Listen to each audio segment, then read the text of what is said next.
Hi everybody, this is Judy at Judy in the Kitchen. I've got a couple tips for you here when we're talking about fresh versus dried thyme and how you can use them.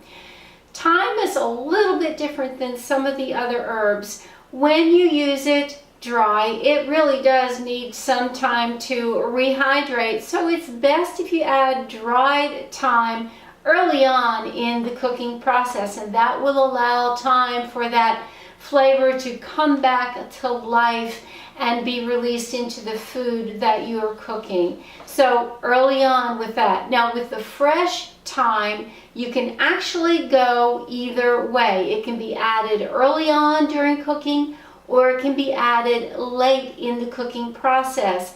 With fresh thyme, just like with dried thyme, the longer it is cooked, the more flavor it will release. With a lot of herbs, you only want to put them in your cooking at the last minute because the flavor will diminish with cooking. But thyme does not work that way.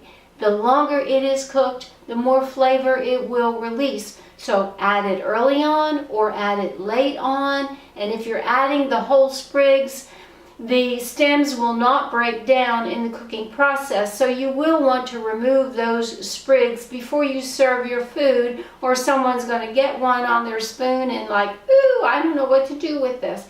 So I do hope this helps you out. This is Judy at Judy in the Kitchen. Bye for now.